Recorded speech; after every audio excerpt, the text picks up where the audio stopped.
welcome to the Conversations on Social Work Careers. And my name is Jennifer Luna, and I'm a writer for the new Social Worker magazine. So excited today to have Harleny Vasquez with us. Harleny is a social work career coach and has many other different roles, but is definitely an expertise in branding and LinkedIn. So our conversation today is going to be all about professional branding for social workers, and we're really excited to get started. So welcome, Harleny.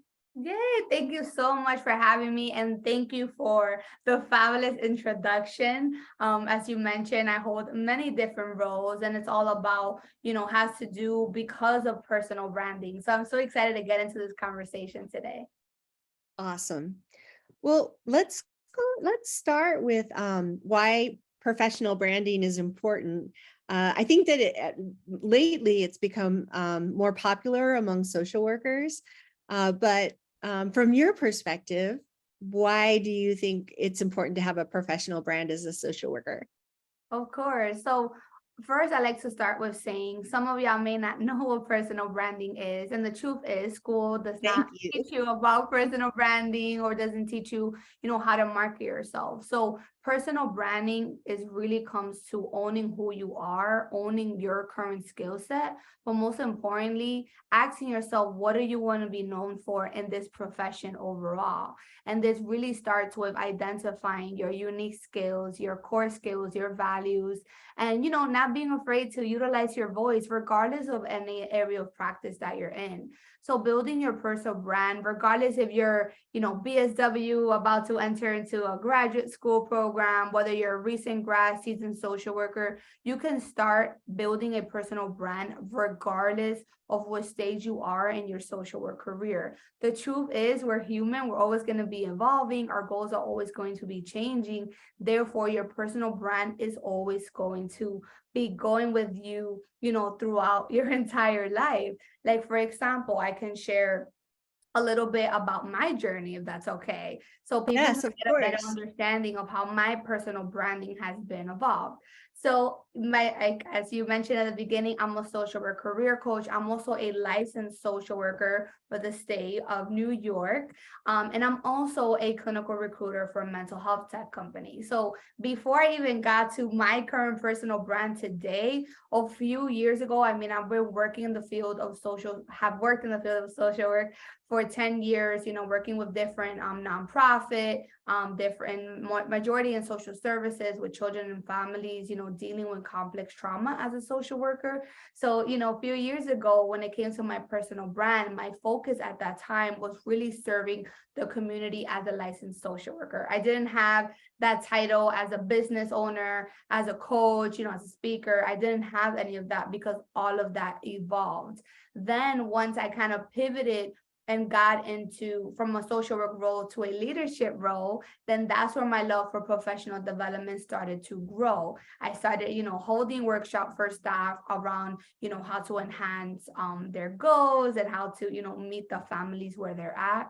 And of course, most importantly, my goals also enhanced when it came to my love for helping people find jobs and recruiting and hiring, for my team. And then from there, just continue to evolve. So the reason why I wanted to share with you all just a little bit about my story, because the way to currently start building your personal brand is currently assess, do a career inventory of where you are in your journey right now, and really identify everything that you have loved so far, everything that didn't feel aligned to you. And then from there, you'll be able to start identifying what do you want to be known for in regards to the population, the setting, the mission, the vision, and then being able to utilize that information to then start building it, on LinkedIn, which I know we'll get into that shortly. Yes.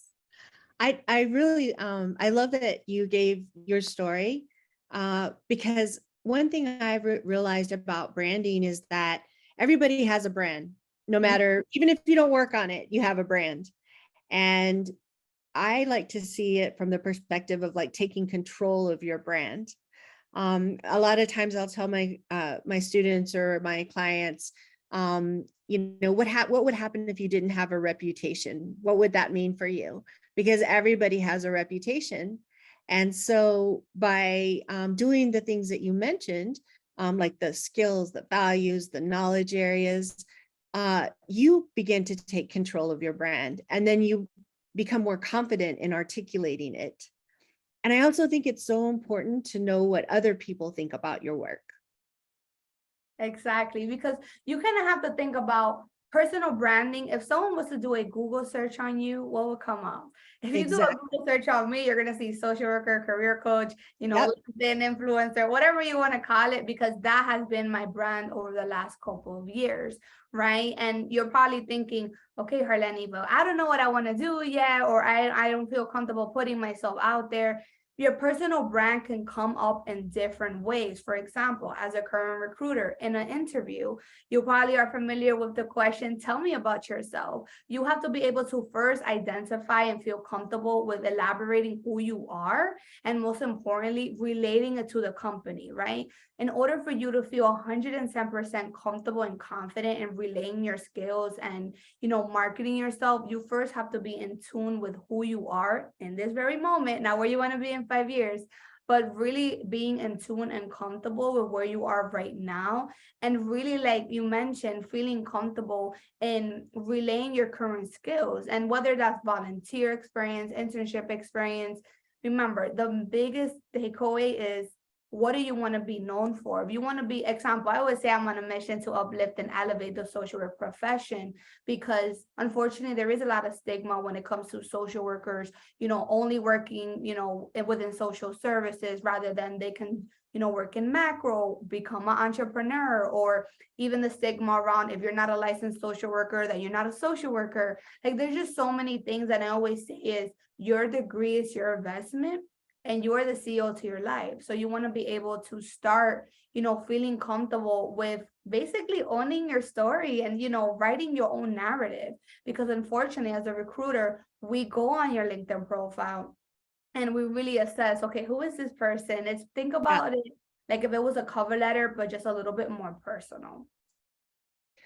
Harleny, talk to us a little bit about how you elevated your brand, because as you mentioned, it's only been probably less than 5 years, Yes. and you have so many followers. And so, what were some of the things that you did to elevate your brand? Of course, great question. It's crazy how time flies. And and for anyone who's listening, you might be like, there's no way I'm gonna get there. I'm not an entrepreneur, I'm not a, CEO. These are the things, these are the methods and techniques that I teach my clients, and they still, create content and, share their value.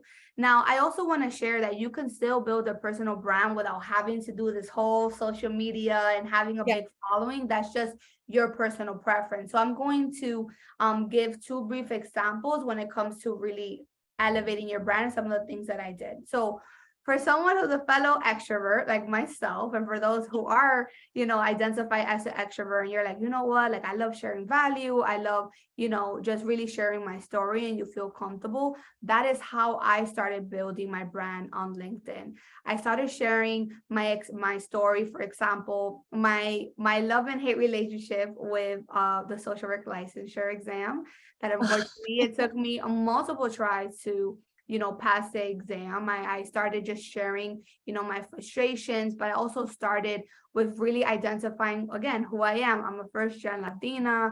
I, again, being a social worker, and just really navigating and sharing my story in regards to all the current barriers I had to overcome. And again, not saying you have to go to that extent and really be vulnerable on LinkedIn, but if that is all part of your personal brand, if you feel comfortable.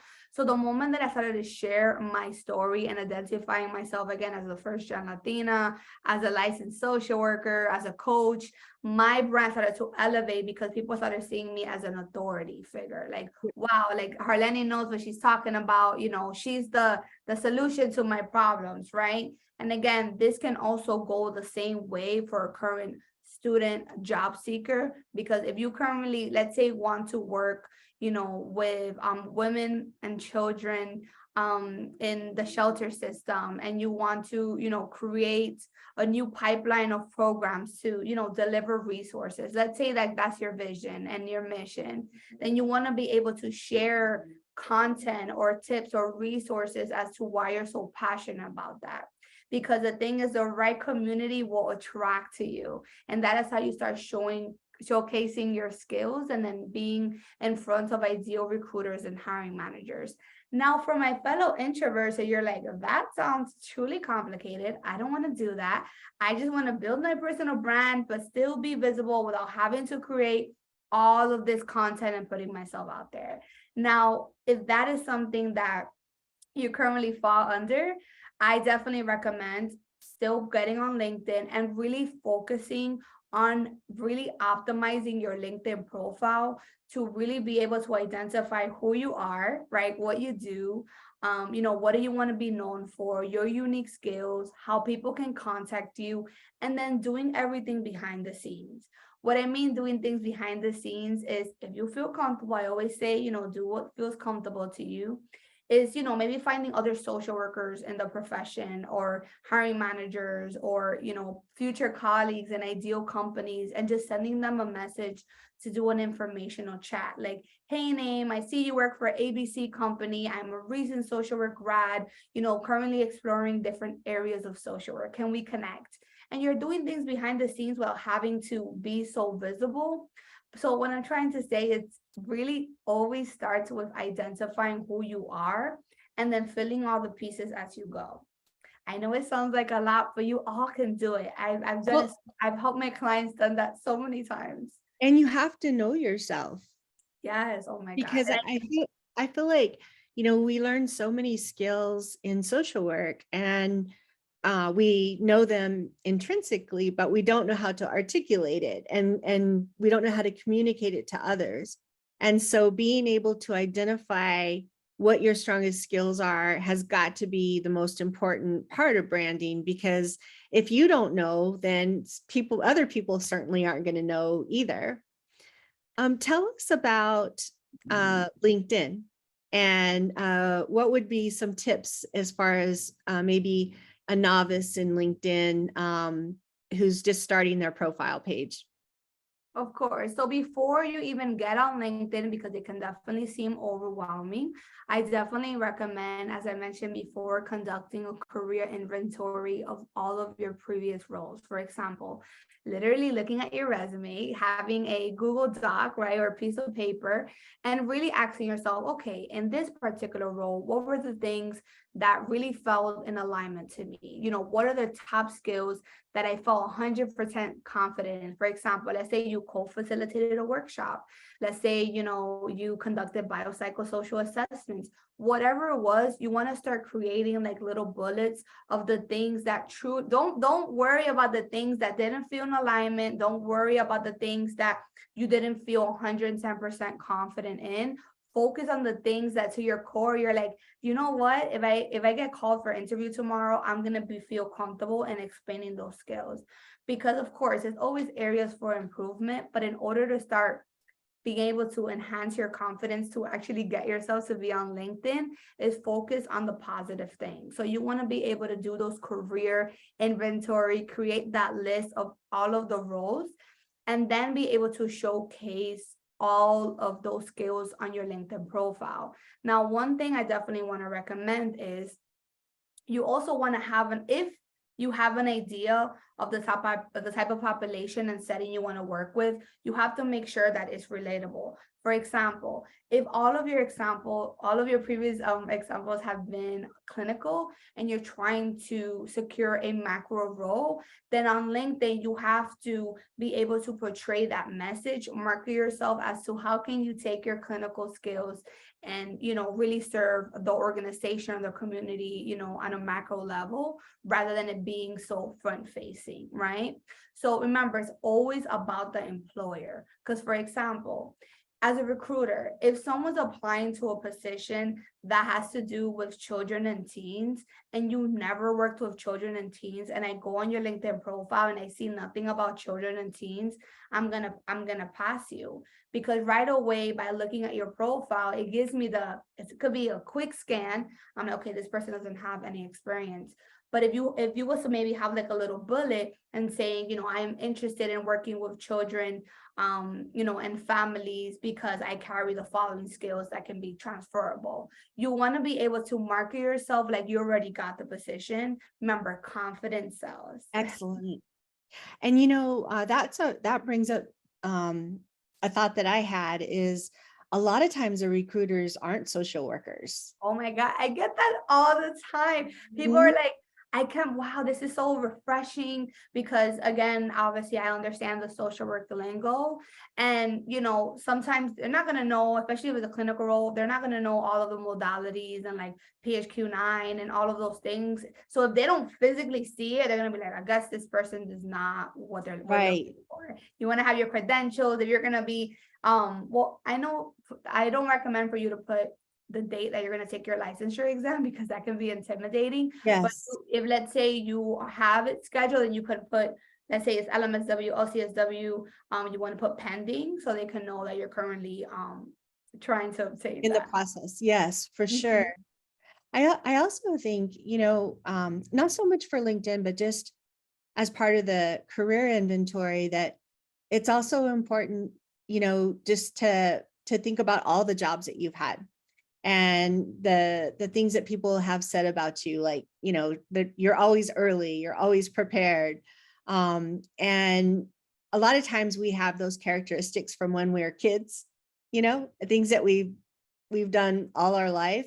I know for mine, I really value humor, and so does my family. And a workshop without humor to me is a bomb. Because to me it just seems like it would be boring.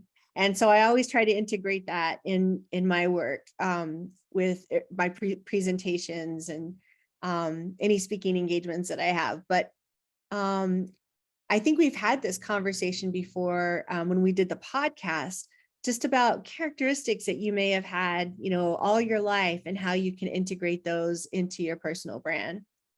Absolutely. And the honest truth is, we forget what we have done. If I Yes.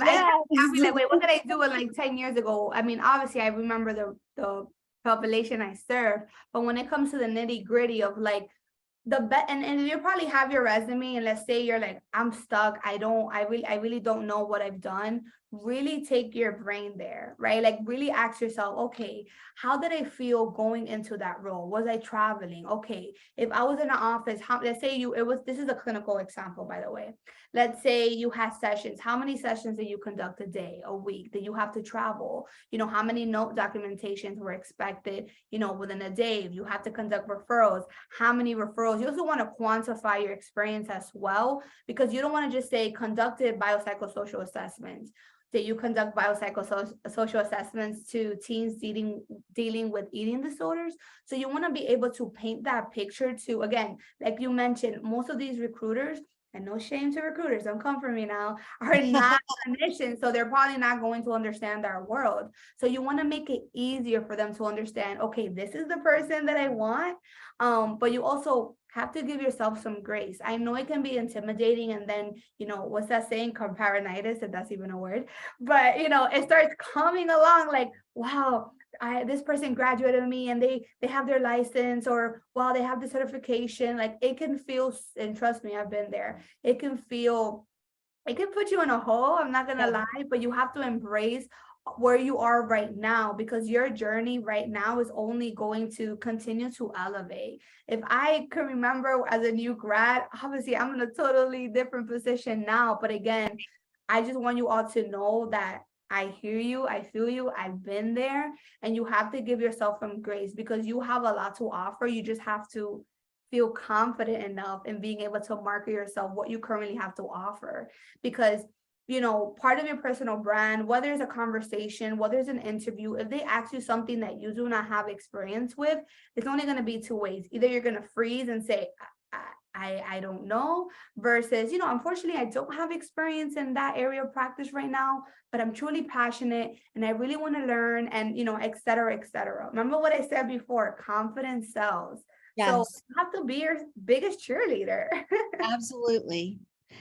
And also, I'm thinking about, as you were talking about, different stages of your career, I always like to think of branding as it pertains to legacy. And I think that just speaks to the fact that we're in different stages of our career.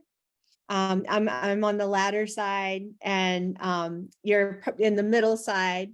And I always think about, I think that's what gets me so excited about your work, because if I had thought, about my legacy and my brand many years ago, it would have been, I would have gotten here a lot faster.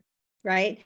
And so I think that, after doing the career inventory, to really think, not just where do I want to be in 5 years, but what do I want to be remembered for? Like, where, what do I want people to think of when they think of me?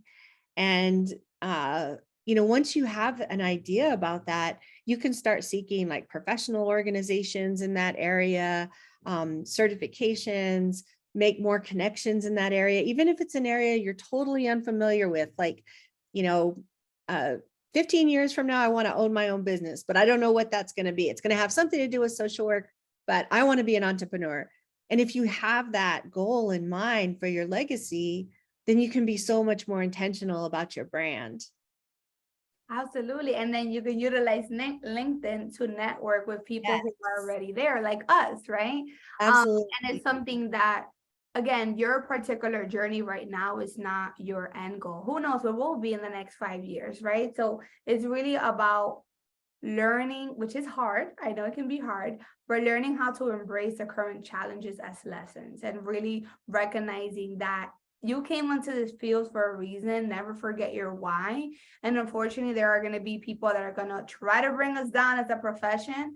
But at the end of the day, we came into this field for a reason and we can truly do it all. You don't only have to do clinical. You don't only have to be in macro. You can go into tech. You can go into recruiting, entrepreneurship. Social work school does an amazing job of giving you the foundations you need to excel in any area of practice. Of course, marketing, you enhance that, but we know how to build relationships. We know how to be empathetic. We know how to be very strategic and find resources. And of course, network at your level of comfort.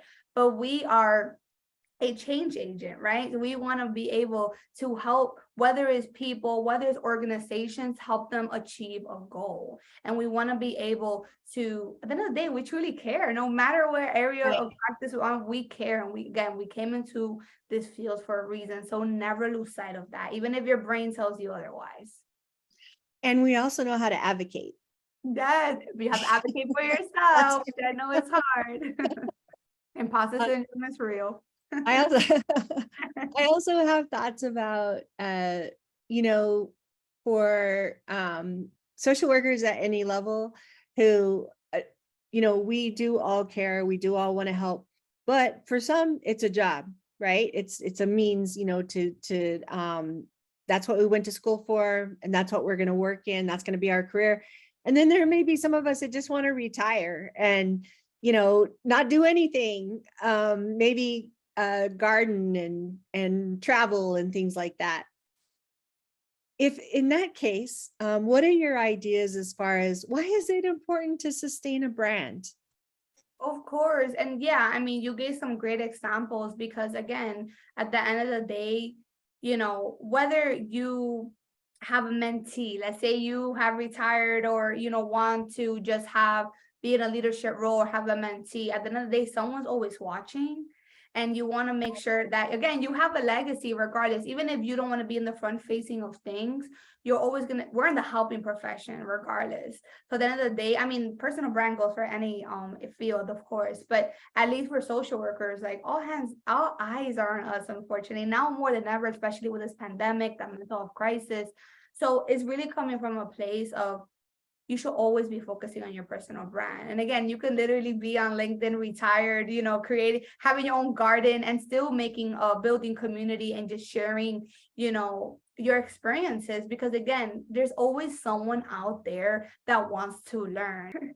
So you have to think about, regardless if you have retired, regardless if you are just, a job is just a job, you have to ask yourself that, every day that it goes by that you are not sharing, your lived experiences, is a new aspiring social worker that is missing out from learning from you, right? Because at the end of the day, again, not everyone needs to be this whole content creator and, and all those things, but remember, at the end of the day, you were in those same shoes a few years ago.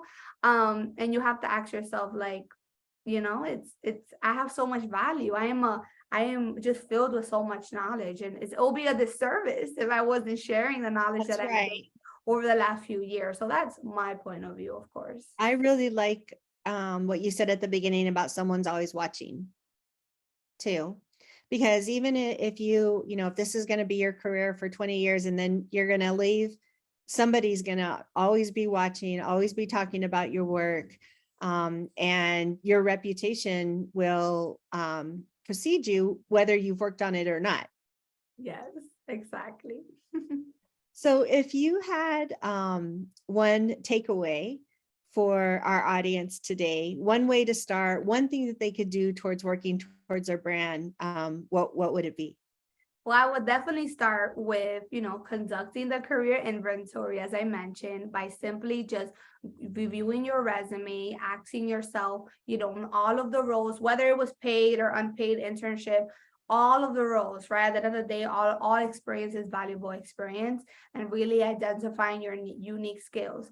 But most importantly, of course, I wouldn't be a social worker if I didn't say this about giving yourself some grace. I always say success starts within. You have to feel comfortable with loving yourself, with who you are in this very moment, and recognize that regardless of what area of practice you are going to be, going through, there's always going to be, again, fortunately, someone, bringing you down, or just, maybe you may not believe in yourself, or you may push yourself back. So the biggest barrier that you will ever have to face is yourself. So you want to make sure that you, again, become your biggest cheerleader, utilize your voice. Don't be afraid to, rewrite your narrative if you have to, because it's yours. And you can truly do it all, because again, we're amazing. This is our field. We have just so much knowledge. I mean, we're unstoppable. I mean, I'm biased, but we are unstoppable. I would not give up this profession. I would do it again and again and again. I would also say, about the career inventory, which is such a great idea. And, sometimes when we hear about it, we think, oh my gosh, what is, like, does that mean the Myers-Briggs? Does that mean assessment? But you can start just with your own resume and, getting the information from there, and then, going through each one of your jobs and asking the questions that you mentioned, like, what did I learn? What did people say about me? How did I feel when I was in this position? Was I in my element? I think my takeaway would be to ask other people. And I know it's kind of hard, but I would suggest, maybe asking 4 or 5 people, tell me what you think about my work. And sometimes you could say, tell me what you think about mine. I'll tell you what I think about yours. Yeah. And I think we can get so much information from the way that it's articulated through other voices, things that we may not even know about ourselves. And it's kind of like reading that first field placement assessment, that your field supervisor gives you, and it's like, wow, I didn't know that about myself. And so, or it could be, something that you need to work on too. But I think, really having the courage to ask people what they think about your work is a really great way to start as well. Absolutely. Being open to direct criticism. There's always room to grow. Harleny, I know we're coming to the end of our time. I know you've got some things coming up, and I'd love for you to tell our audience about them. I'm so excited for you. Harleny's coming in hot in 2023. Coming in hot. Oh my God. Watching your stuff. She's coming in hot. Is following me to the very core. So definitely, if you're not following me on LinkedIn, please follow me on LinkedIn, Yes. Harleny Vasquez. I am on Instagram by my business name, Your Evolved Mind. stay tuned because TikTok is also going to come in hot later this right. year. But definitely feel free to check out my website, yourevolvedmind.com, where you can learn more about, you know, what's it like to work with me, whether you, again, I work with social workers in all stages, and I teach social workers how to build a personal brand to get hired using the LinkedIn platform. You can work with me one-on-one. You can work with me, you know, in a group cohort as well, which February cohort is going to be opening soon. So make sure to check on my website to learn more. And of course, throughout this year, there's going to be so many amazing things that when it comes to like workshops that I'm going to be doing, you know, different partnerships. So the best way to stay up to date is by following me on LinkedIn or on Instagram to stay up with all of these amazing events.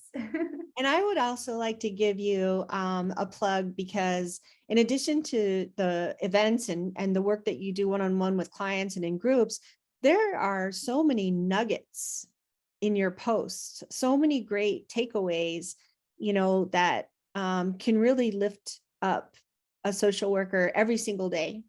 And that's, you know, I always look at your stories, and even though I've been in the field, you know, 28 years this year, I always find a nugget from your material, and I really appreciate that. Thank you. That means a lot. Yeah, you know, sometimes we forget what we do. Yeah. Oh, yeah. This is why, you know, again, community is everything, especially, you know, our social work community. I often learn from you too as well. Like we learn from one another, utilize each other as a resource. Everyone has their own unique skills, but it first starts with, of course, identifying them. So don't be afraid to be you, your authentic self. You know, I always say I was born to make an impact, so are you. And don't let anyone dim your light. No. Well, thank you so much for joining us today. And we will put those links in the at the end of the video on the last slide. And for those of you that are watching us, drop a comment, drop a question. We'll be paying attention to the video and the YouTube channel, and we would love for you to subscribe to the channel, and would also love to answer any questions that you might have. Yes, please, questions. I love questions, you know, engage, you know, in any area of conversation. So I look forward to seeing everyone's feedback. And thank you so much, Jennifer, for having me. Thank you.